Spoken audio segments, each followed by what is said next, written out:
व्यवस्था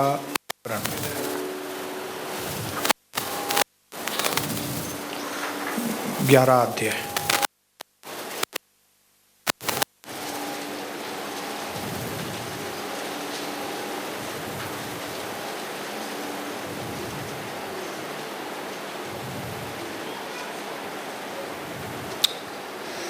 सबने खोला?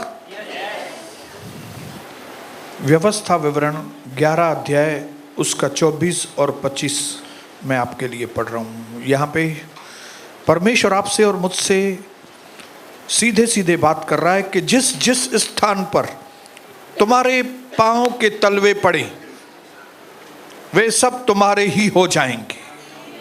मतलब जिस जमीन पर तुम पांव रखोगे वो जमीन तुम्हारी हो जाएगी। जिस काम में तुम हाथ डालोगे उसमें तुम्हें सफलता मिलेगी।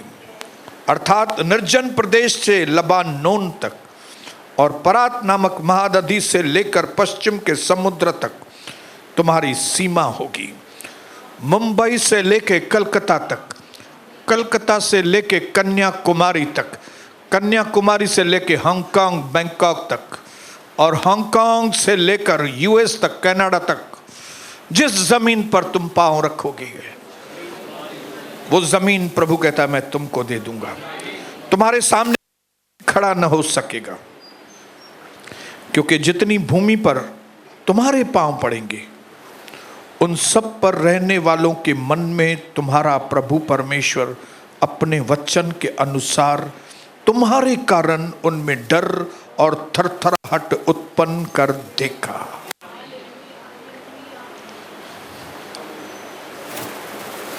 हालेलुया। इसकी वजह से प्रभु का दास पौलुस भी कहता है कि वो जो मुझे सामर्थ्य देता है उसमें मैं सब कुछ कर सकता हूं। इसकी वजह से वो कहता है कि अब जीना मसीह है और मेरा मरना लाभ है। इसीलिए प्रभु का दास कहता है कि प्रभु में सदा आनंदित रहो। एक बार फिर कहता हूं, अपने पड़ोसी को बोलो, एक बार फिर कहता हूं, प्रभु में सदा आनंदित रहो।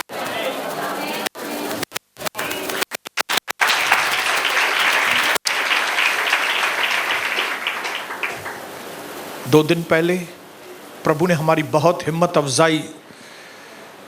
अफजाई की। और प्रभु जो हमेशा सच बात करता है, क्योंकि प्रभु के अंदर सच वो है ही सत्य। वो कभी झूठ बोल नहीं सकता क्योंकि उसके अंदर है ही सत्य। वो जो चीज है ही नहीं वो ऐसे बात करता है मानो वो चीज है, और वो बोलता है तो वो चीज हो जाती है। जो है ही नहीं वो हो जाती है। अगर आज प्रभु मेरे सामने खड़ा होके बोले कि भाई सोनी आपने लाल शर्ट पहनी है, तो वो झूठ नहीं बोलता। उसने बोला और ये लाल हो जाएगी। क्यों? वो सत्य है। और जो ताकत सत्य में है वो झूठ में बिल्कुल भी नहीं। 28 साल मैंने अपनी जिंदगी के झूठ में बिताए। समाज में से, सोशल लाइफ में से मैंने सिर्फ झूठ और झूठ पाया, और इसके लिए मैंने अपनी पूरी ताकत खो दी थी। लेकिन धन्यवाद हो प्रभु परमेश्वर का कि जैसे गुमराह पुत्र अपने बाप के पास वापस लौट आया, और आने के साथ ही उसके बाप ने उसको न सिर्फ गले लगाया लेकिन उसको रिंग पहनाई, और फिर उसको नए कपड़े पहनाए, नए जूते पहनाए, और उसके लिए एक बहुत बड़ी पार्टी की, और कहा कि ये मेरा बेटा मर गया था लेकिन अब वापस से जी उठा है। ये जो पैराबल है, ये जो पैराबल मतलब दृष्टांत है, ये दृष्टांत बोल के परमेश्वर आपको और मुझे हिम्मत देना चाहता है कि अगर हम अपनी जिंदगी में कहीं भी गिर के भी वापस उठ सकते हैं। हमारी जिंदगी की जो उम्मीद है वो मरी हुई उम्मीद नहीं, हमारी उम्मीद जिंदा है। तो अगर आपने कोई चीज खो दी तो इसका यह मतलब नहीं कि वो चीज आपको वापस नहीं मिलेगी। परमेश्वर वो चीज आपको दबा दबा के, हिला हिला के, उमड़ता हुआ वापस दे सकता है।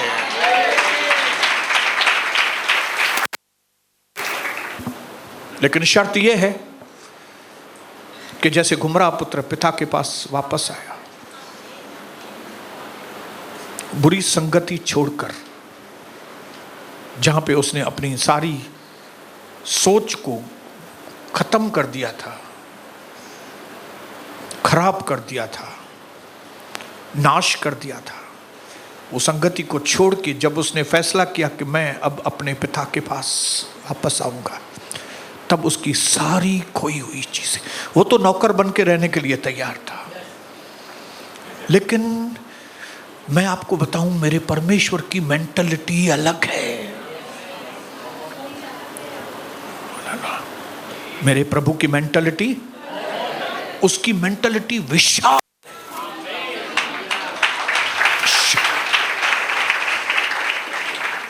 हालेलुया।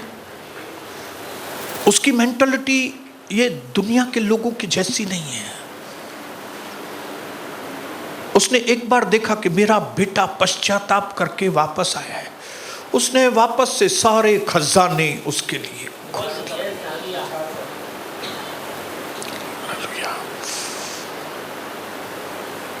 यह आशीष कहां से शुरू हुई? जब उसने अपनी सोच बदली। गुमराह पुत्र सोचने लगा। पहले बाप के बारे में नहीं सोचता था कि जिस बाप को मैं छोड़ के आया हूं वो क्या सोचता होगा, उसका मन कितना नाराज होता होगा, मैं दोस्तों के साथ इतनी अयाशी कर रहा हूं, गलत काम कर रहा हूं बैठ के, उसका ही धन, पिता का ही धन लेके आया हूं और मैं पिता को भूल गया हूं। ये सब बातें नहीं सोचता था। लेकिन एक समय आता है, एक समय आता है, एक स्पॉट आता है, एक जगह होती है जहां पे इंसान सही सोचना चालू करता है। मेरी जिंदगी में भी ऐसा ही हुआ। एक दिन आया, एक समय आया, एक जगह आई, वो थी एमएमएम हाई स्कूल अंबरनाथ, जहां पे मैं इतना रोया, मैं इतना रोया, मैं इतना रोया, मैं इतना रोया। ऐसा नहीं वहां मेरे को किसी ने मारा, मेरे को किसी आदमी ने नहीं मारा, मेरे को वचन ने मार दिया। मेरे को जैसे प्रेरितों की किताब में लिखा है कि जब पतरस ने प्रचार किया तो लोगों के हृदय या तलवार घुस गई अंदर। फरवरी का महीना 1993, जब मैं प्रभु के घर में एमएमएम हाई स्कूल में गया था, मेरे पास्टर ऑक्टेवियो नेविस प्रचार कर रहे थे, और जब परमेश्वर ने मुझे उसके द्वारा बात की तब मेरा मन चित गया। वहां से मेरी मेंटालिटी,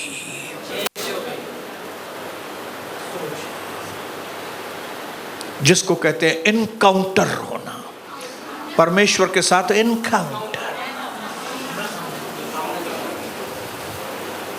खत्म। जैसे उत्तर प्रदेश में इनकाउंटर होते हैं ना, पुलिस इनकाउंटर करती है मुजरिम का और मुजरिम, वैसे मैं 1993 में खलास। ये जो आपके सामने सोनी है, ये वो वाला सोनी नहीं है, वो सोनी तो खलास हो गया उधर। ये जो आपके सामने है ये नया वाला सोनी है। पुरानी बातें चली गई, देखो सब कुछ नया हो गया। पुराने दोस्त चले गए, पुरानी निंदाएं चली गई, पुरानी रिश्तेदारी चली गई, पुराने तौर तरीके खत्म हो गए, पुरानी सोच खत्म हो गई। सब कुछ नया, सब कुछ नया, सब कुछ नया। हालेलुया। ये होता है मेंटालिटी चेंज होने के बाद। ये होता है एटीट्यूड का पावर, आपकी सोच का पावर। जिस दिन आपकी सोच बदली, देश बदला, नजरिया बदला, देश बदला।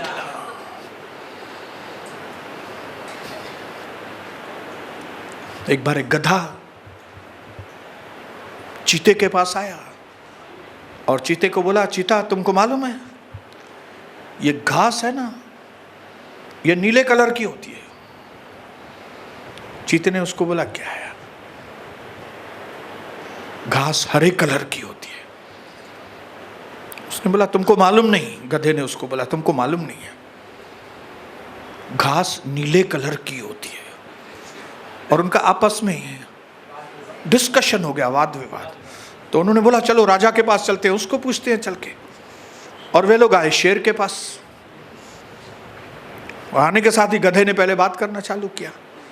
योर ऑनर, राजा साहब, ये मेरे से बहुत डिस्कशन कर रहा है और उल्टी सीधी बातें कर रहा है। आपको तो मालूम है राजा साहब कि घास जो है वो नीली कलर की होती है, लेकिन ये कबूल करने के लिए तैयार नहीं है। आप इसको समझाओ। अभी आप ही बताओ, क्या घास नीले कलर की नहीं होती? तो शेर ने उसको बोला, हाँ घास नीले कलर की होती है। देखा ना, अभी राजा साहब इसको थोड़ा पनिशमेंट दो, बहुत उसने मेरे साथ डिस्कशन किया है। तो शेर ने टाइगर को बोला, टाइगर 5 साल अपनी जबान नहीं खोलना, ये तुम्हारे लिए सजा है। चुप करके बैठना, किधर भी बात नहीं करना। ये सुनते ही गधा छलांगे मारते हुए भाग गया। लेकिन चीता शेर के पास आया और शेर को बोला, शेर राजा, आपको तो मालूम है घास तो हरी है, फिर आप क्यों घास को नीली बोल रहे हो और मेरे को इतना पनिशमेंट दिया है? तो शेर ने टाइगर को बोला, मैंने तुमको इसके लिए पनिशमेंट नहीं दिया कि कोई घास नीली है या हरी है, उसकी वजह से नहीं। मैंने तुमको सजा दी है कि तुम्हारे जैसी पर्सनालिटी, तुम्हारे जैसा इतना पावरफुल आदमी, तुम गधे को इतनी वैल्यू देते हो।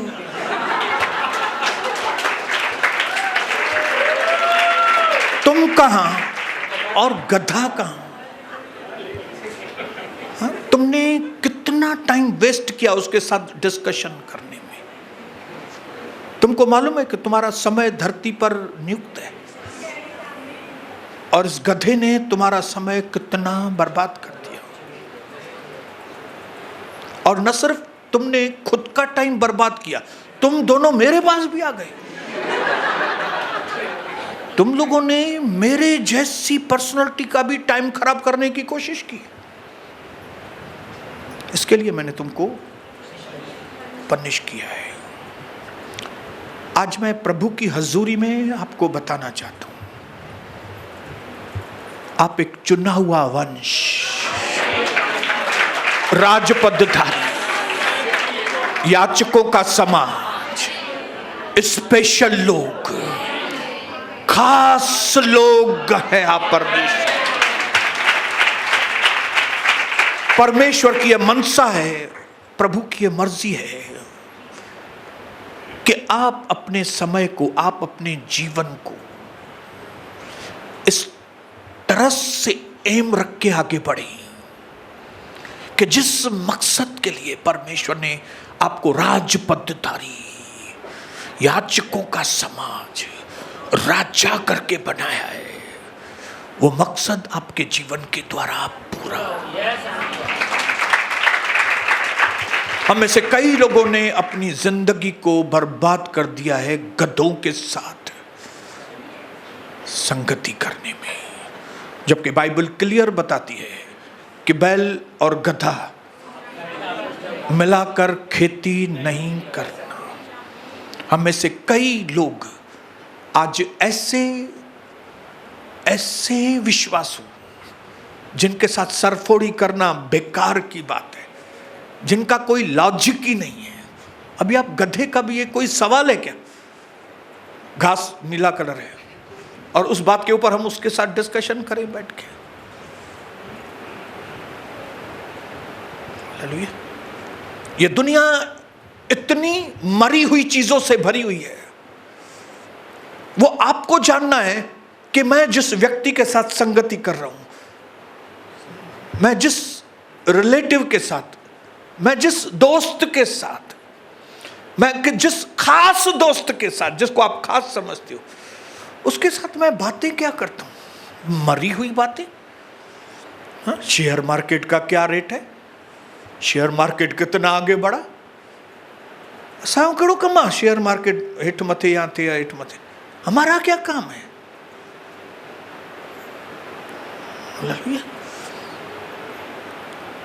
ये फलाने क्रिकेटर ने कितना स्कोर किया, कितने सिक्सर मारे, असां जो हमारा क्या काम है भाई? वो कितना सिक्सर मारे या क्या मारे, फोर मारे या बोल्ड हो जाए, हम असां जो केड़ो कम, हमारा क्या काम है? ये कौन लोग करते हैं जिनको मालूम नहीं मैं टाइगर है, मैं टाइगर है। शेर ने कहा तुम टाइगर हो के हिनन सां तो गल है,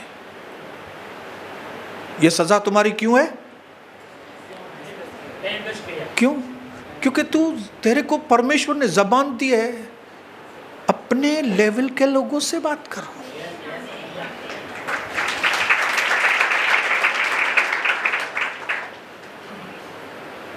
मैं प्रभु की हाजिरी में आपको बोलता हूं, अगर आपको ग्रेट पर्सनालिटी प्रभु के अंदर बनना है तो आपको अपनी सोच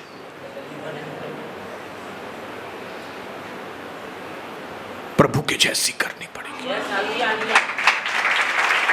बोले मुझे मेरी सोच प्रभु के जैसी करनी पड़ेगी।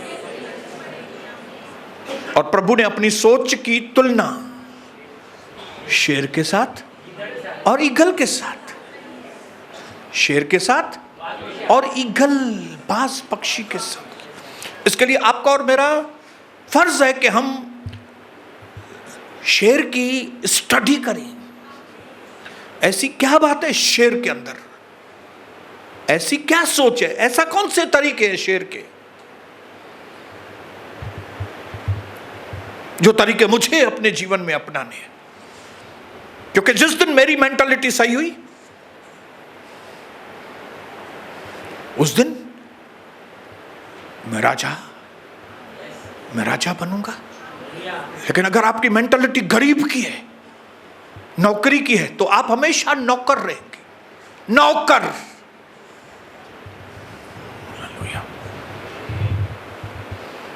नौकर। आपको अपने सपने को पूरा करने का गट्स ही नहीं है, इसके लिए आप दूसरों के सपने को पूरा कर रहे हैं बैठ के। आपके मालिक ने सपना देखा है कोई कि वो बहुत बड़ा बिजनेसमैन बनेगा और उसने आपको नौकर बना दिया है। मेंटालिटी। क्यों?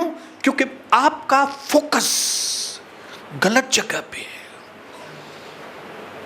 20 से 21 घंटा ये शेर आराम करता है, अपनी ताकत को, स्ट्रेंथ को जमा करता है, और फिर खाली बचते हैं 3-4 घंटे। लेकिन उसके अंदर इतना विश्वास रहता है कि इन 3-4 घंटों में मैं जंगल में निकलूंगा और मैं अपने लिए भी, मेरी शेरनी के लिए भी और मेरे बच्चों के लिए भी मैं क्या करूंगा? वो क्या करता है? Hunting, eating, sleeping. शिकार करता है, घर लेके आता है, घर में फैमिली के साथ बैठ के खाता है, फिर आराम करता है। क्या तो जिंदगी है।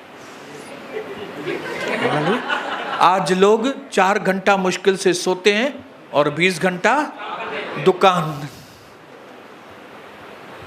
ये जिंदगी। उनका बस नहीं चलता है, नहीं तो 24 घंटा ही वे दुकान पे बैठे। अगर कोई कस्टमर उनको बोले ना, कोई कि मैं 1 बजे आऊंगा, फिर दूसरा बोलेगा मैं रात को 2:30 बजे आता हूं, दूसरा बोलेगा मैं 3:30 बजे, तो ये इतने अंधे हैं पैसों के पीछे।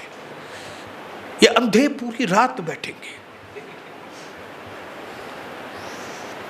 क्यों? मेंटलिटी, उनकी सोच वैसी है। परमेश्वर चाहता है आप अपनी सोच को बदलो। आपके अंदर वो बीज है। हालेलुया। लीडरशिप स्पिरिट है आपके अंदर। लीडरशिप स्पिरिट मतलब अगुवे की आत्मा आपके अंदर है, लेकिन बीज के रूप में है। इसको स्पिरिट ऑफ लीडरशिप के द्वारा आपको बाहर लेना है। इंग्लिश में नहीं, हिंदी में बोलूंगा। अगुवे वाली आत्मा आपके अंदर है, लेकिन खाली अंदर होने से काम नहीं होगा। वो जब तक मैच्योर्ड होके बाहर ना आए, उसको मैच्योर्ड करके बाहर लाने का काम कैसे होता है? आपके अंदर उत्साह, स्पिरिट ऑफ लीडरशिप।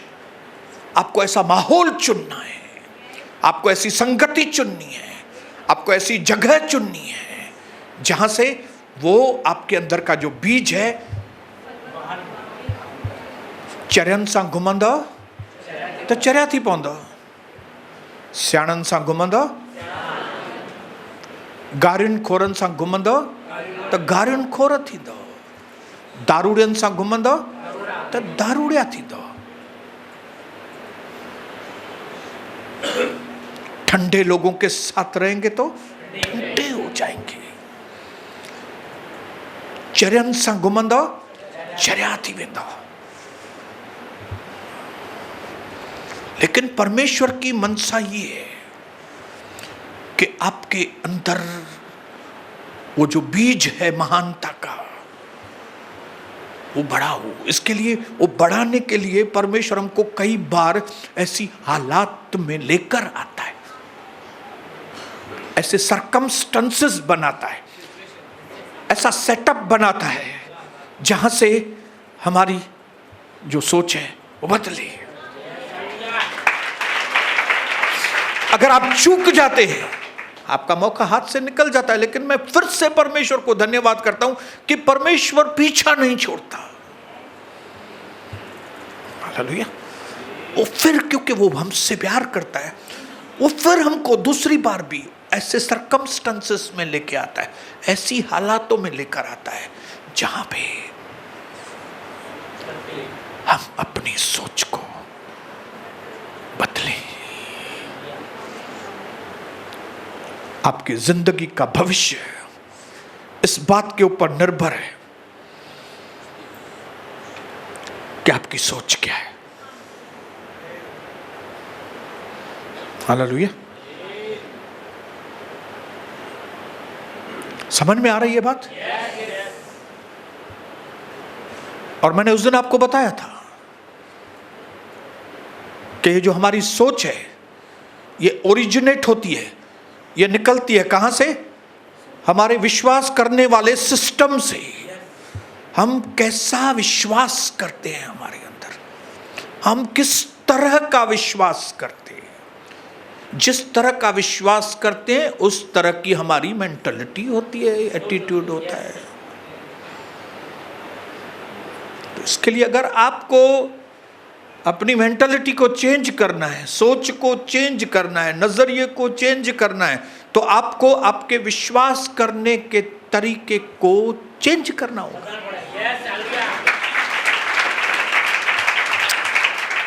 बोलिए हालेलुया, बोलिए हालेलुया। मैंने लिखा है यहां पे, beautiful woman don't show their skin in public. जो सच में खूबसूरत औरतें होती है ना, सच में खूबसूरत जो होती है, वो अपनी चमड़ी का पब्लिक के बीच में शोबाजी नहीं करती, दिखाती नहीं है। And rich man don't show their money in public. और जो सच में अमीर व्यक्ति है, खाली अमीर नहीं, जो सच में अमीर लोग हैं, वे लोगों के बीच में अपने पैसों का दिखावा नहीं करते। और जो सच में खूबसूरत बहनें हैं, वो अपनी खूबसूरत चमड़ी को पब्लिक के बीच में जाहिर नहीं करती। But the real beauty is modest and the real wealth is silent. सच्ची सुंदरता मॉडेस्ट है। मॉडेस्ट मतलब डिसेंसी, छुपी हुई। सच्ची खूबसूरती क्या है? अंदर छुपी हुई रहती है। और सच्चा धन जो है वो साइलेंट होता है।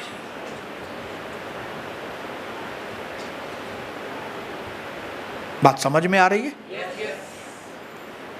ये जब शेर निकलता है तो उसके दिमाग में कोई भी शोबाजी नहीं होती। वो जब 4 घंटे के लिए निकलता है, उसके दिमाग में एक ही चीज रहती है, मुझे शिकार करना है, मुझे शिकार करना है। मुझे मेरी बीवी के लिए और मेरे बच्चों के लिए जो गुफा में इंतजार कर रहे हैं, मुझे मेरे लिए भी बंदोबस्त करना है, उनके लिए भी बंदोबस्त करना है। हालेलुया। एक सच में मर्द आदमी, एक सच में परमेश्वर की ओर से बनाया गया पुरुष, उसकी सोच क्या रहती है मालूम है? मैं एक ऐसा काम करूं जो उसको खुश करे। शोबाजी नहीं, शोबाजी नहीं। मैं बहुत खूबसूरत हूं तो मैं अपनी चमड़ी दिखाऊं, मैं बहुत अमीर आदमी हूं तो मैं लोगों को बताऊं कि मेरे पास कितने पैसे हैं। वो परमेश्वर होने के बावजूद यीशु मसीह, कोई सोच भी नहीं सकता कि ये परमेश्वर है। जब यीशु धरती पर घूमते थे, उसका एटीट्यूड देखो क्या है, उसकी सोच विचारधारा कैसी है। थोड़ी भी शोबाजी नहीं। न उसके जन्म के दिन में शोबाजी थी कि कोई राजाओं का राजा जन्म ऐसे लेता है क्या कभी कोई, या उसकी जीवनी, या उसका काम, उसकी लेवल दिखाई देता था क्या? लेकिन भले बाहर से दिखाई नहीं देता था, लेकिन अंदर से वाओ, हालेलुया। जब पहली बार सिनेगोग में, जब पहली बार कलीसिया में प्रचार करने को आया, तुरंत दुष्ट आत्मा कांपने लगी और बोलने लगी, हे परमेश्वर के पुत्र, आप समय से पहले हमको परेशान करने के लिए क्यों आ गए? हालेलुया। इतनी सिंपल कपड़े, इतना सिंपल आदमी, और उसके सामने आप फरीसी और सदूकी को देखे तो वो क्या गाउन पहनते थे, क्या दाढ़ी कटिंग थी उनकी, कैसे कैसे हार पहन के वो सिनेगोग में, वो कलीसिया में प्रचार करने के लिए आते थे। लेकिन एक भी दुष्ट आत्मा नहीं, कोई डिलीवरेंस नहीं, कोई छुटकारे नहीं, कोई जिंदगी परिवर्तन नहीं। क्यों? क्योंकि सद्दुकी और फरीसी उनकी लाइफ स्टाइल क्या थी, उनकी सोच क्या थी? शोबाजी।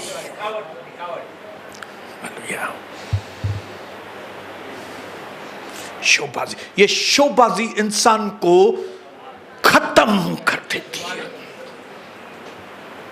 खत्म। हालेलुया। ये दिखावा, हालेलुया।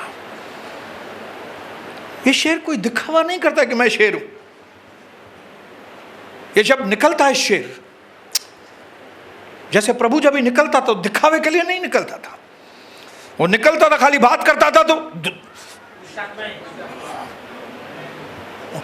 उसने आके कलीसिया में ये नहीं बोला अभी मैं परमेश्वर हूं, अभी देखना मैं कैसे दुष्ट आत्माएं निकालता हूं, ऐसा बोला क्या उसने? या किसी के सर के ऊपर हाथ रख के ऐसा दबाया उसको, निकल निकल निकल निकल निकल निकल निकल? कुछ भी नहीं किया। लेकिन वो क्या था? वो क्या था? उसके अंदर कितनी ताकत थी।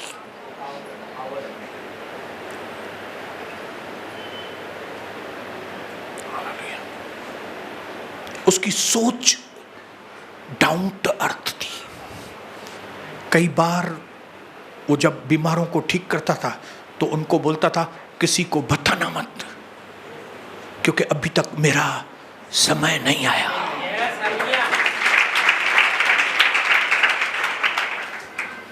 हालेलुया, बोलिए हालेलुया। प्रभु का दर्शन कलीसिया के हर भाई और बहन को मैं बोलना चाहता हूं कि आज जो भी व्यक्ति अपने शोबाजी के कपड़े उतार देगा उसको परमेश्वर महिमा के वस्त्र पहनाएगा। हालेलुया। ये सब जो प्रोग्राम होते हैं, ये होते हैं, वो होते हैं, फलाना होता है,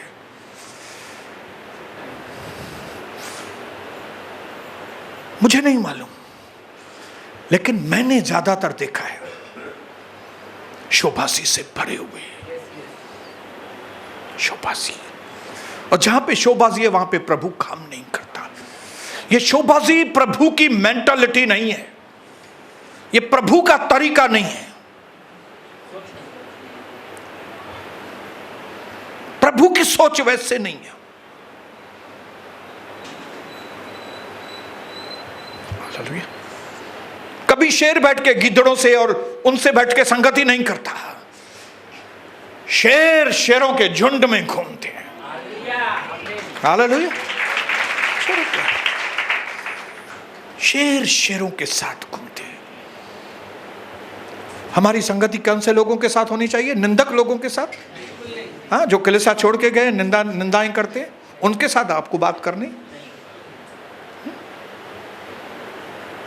दोष लगाने वाले लोगों के ऊपर, अविश्वासी लोगों के साथ, किट्टी पार्टी, किट्टी ग्रुप के साथ आपको घूमना है। अविश्वासी रिश्तेदारों के पास आपको जाना है घड़ी घड़ी। हाँ? आपको मालूम नहीं कि ये बुरी संगति अच्छे चरित्र को बिगाड़ देती है।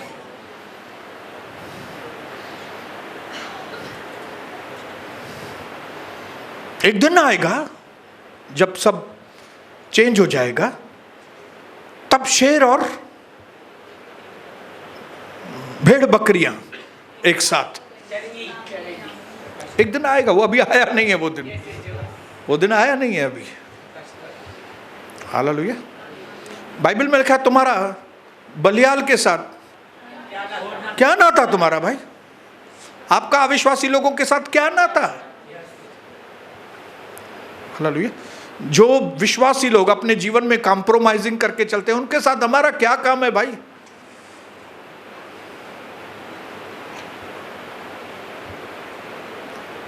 न आप अपने जीवन को डाइल्यूट करो, न पोल्यूट करो। आपके विश्वास को डाइल्यूट मत करो, मतलब फीका मत करो, और पॉल्यूट मत करो, मतलब आपके विश्वास को खराब मत करो ऐसे लोगों के साथ मिलकर। ये शेर की मेंटालिटी नहीं है। शेर की मेंटालिटी है शेरों के साथ घूमना, अपनी कैटेगरी के लोग, अपनी कैटेगरी। हालेलुया। आप कलीसिया में आए हैं, वेरी गुड। आपको प्रभु चाहिए, हाँ मुझे प्रभु चाहिए, ओ यस कम ऑन, फिर हम फेलोशिप करेंगे आपके साथ। लेकिन कई लोग आते हैं, वो बोलते हैं हमारे पास ब्रदर टाइम नहीं, हम आ जाएंगे और फिर 1 महीने के बाद आएंगे। तुम हमारे कैटेगरी के नहीं हो, क्योंकि मेरी कैटेगरी क्या है? मेरी कैटेगरी है जो प्रभु का आदर करें। हम कौन से हैं? अति आदर करने वाले लोग,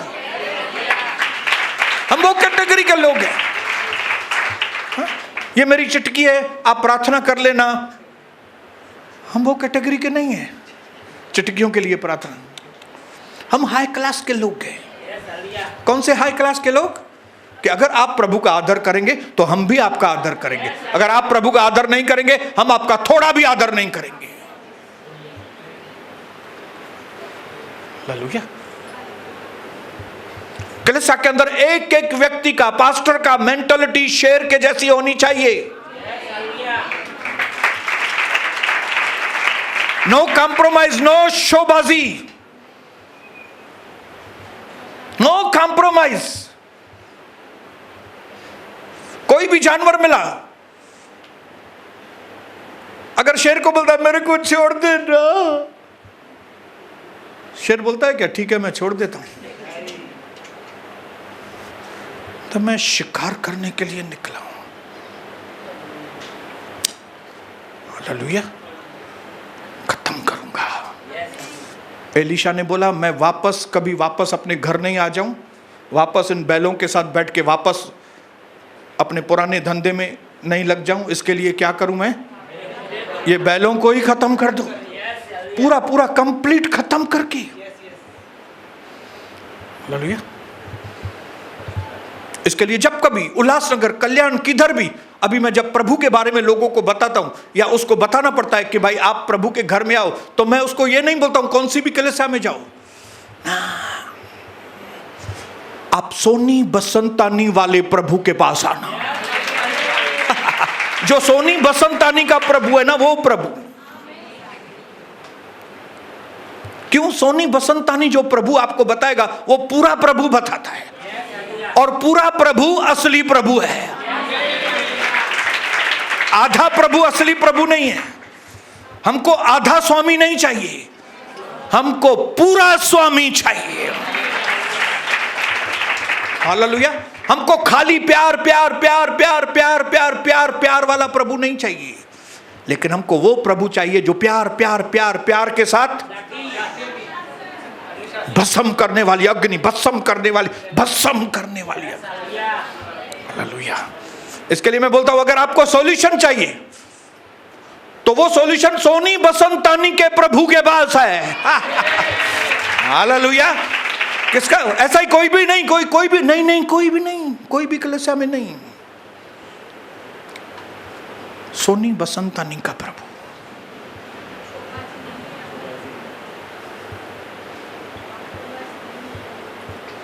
बिना कॉम्प्रोमाइज वाला प्रभु, बिना शोबाजी वाला प्रभु। हेलो, समझ में आ रही है बात? समझ में आ रही है? अगर कोई भी कलीसिया में पूरा प्रभु है तो प्रभु भले उनको उधर लेके जाए, लेकिन मैं प्रार्थना करता हूं कि प्रभु, क्योंकि मैं नहीं जानता कहां पे पूरा प्रभु है, कहां पे आधा प्रभु है। इसके लिए मैं सेफ साइड में रह के मैं उनको बोलता हूं प्रभु इनको सोनी बसंतानी वाले प्रभु के पास भेजो। यहां पे आए, यहां पे आए। और मैं खुला तरीका, जिनको पूरा प्रभु चाहिए वो प्रभु का दर्शन में आए। कंप्लीट प्रभु, पैर के नाखून से लेके सर के बालों तक वाला प्रभु, यीशु प्रभु, ओरिजिनल प्रभु। कौन? यहूदा का सिंह। हालेलुया। परमेश्वर का मेमना। देखो, परमेश्वर का मेमना जगत के पाप को हर ले जाते। वो वाला प्रभु। और फिर यहूदा का सिंह जो मरने के बाद तीसरे दिन जी उठा, हालेलुया, जिसके सामने कोई खड़ा नहीं हो सकता, वो परमेश्वर। अगर आपको सच में अपने जीवन को चमकाना है मेरी बहनों, अपने एटीट्यूड को चेंज करो।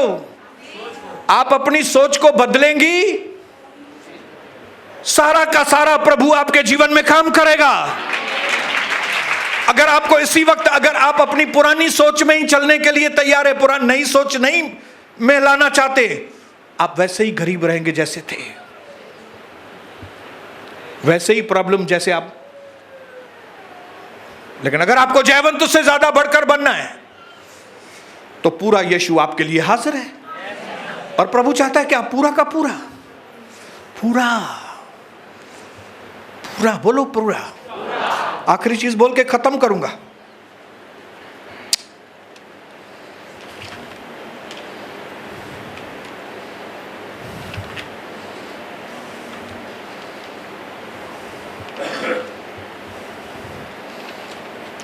यस, आमीन।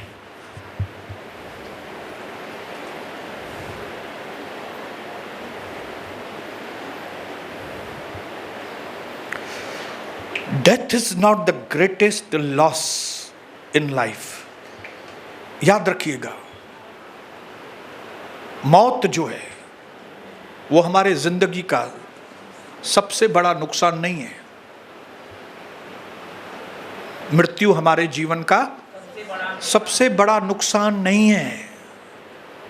मृत्यु हमारा बड़ा नुकसान नहीं है, उससे भी कोई एक बड़ा नुकसान है। वो जानना चाहेंगे जाने के पहले, ताकि आप जिंदगी भली खो दो लेकिन वो बड़ा नुकसान नहीं हो। The greatest loss is what dies inside of us while we live।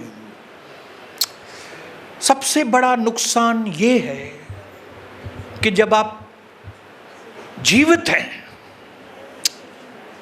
जब आप जीवित हैं लेकिन आपके अंदर का विवेक मर जाए। आप जिंदा हैं लेकिन अगर आपका विवेक मर गया तो ये आपका सबसे बड़ा नुकसान। क्यों? ये विवेक से ही हमारी सोच बाहर आती है। आपका विवेक सही नहीं है, आपकी सोच सही नहीं रहेगी। आपका विवेक दुष्ट हो गया, काम नहीं, मरा हुआ है, आप नंबर 1 दुष्ट आदमी बन जाएंगे। लेकिन आपका विवेक अगर जागृत है, विवेक जागृत मतलब सच्चाई को आप समझते हो, कैलकुलेशंस को आप समझते हो। आप ये जानते हो कि 2 + 2 = 4 होता है, 3.9 नहीं। आपको ये समझ में आता है कि 6 × 6 = 36 होता है, 35 नहीं। जब आपका विवेक जागृत रहता है तब दूध का दूध और पानी का पानी आपको समझ में आता है। इस विवेक को अपने जीवन में कभी मरने नहीं देना। क्यों? क्योंकि जो आपकी मेंटालिटी है, आपकी जो सोच है, ये विवेक से बाहर आती है। और अगर ये आपकी विवेक से सही मेंटालिटी बाहर आई तो आप राजा। लेकिन अगर आपका विवेक मरा हुआ है तो उसमें से जो आपकी सोच बाहर आएगी, आप फकीर। आज प्रभु में होने के बाद भी कई लोग फकीर हैं, पैसा मांगते हैं, कर्जा लेते हैं, ब्याज पे पैसा देते हैं, ब्याज पे पैसा लेते हैं। विवेक मरा हुआ है। विवेक प्रभु के घर को प्रार्थना का घर नहीं, धंधे का घर बना दिया है। प्रभु का घर टाइम पास कर दिया है। अपने जीवन में आप ऐसा मत करना। अपने आप को आज चेक करो, मेरे अंदर क्या सोच है, क्या मुझे प्रभु का वचन अच्छा लगता है, और क्या अच्छा लगने के बाद मैं उस वचन का आज्ञा पालन करता हूं। और जब मैं आज्ञा पालन करता हूं, क्या मेरे अंदर आनंद आता है। जब ये चीजें आप आपके जीवन में चेक करेंगे, रोज चेक करेंगे, आप इस दुनिया के फिर राजा हैं। प्रभु आपको आशीष करे। आप जैसे यहाँ से जाएंगे अपने विवेक को चेक करें, अपनी मेंटलिटी को चेक करें, क्योंकि हमारी मेंटलिटी प्रभु के जैसी होनी चाहिए और हम प्रभु के स्वरूप में होने चाहिए। यीशु मसीह के नाम से आमीन, आमीन, आमीन।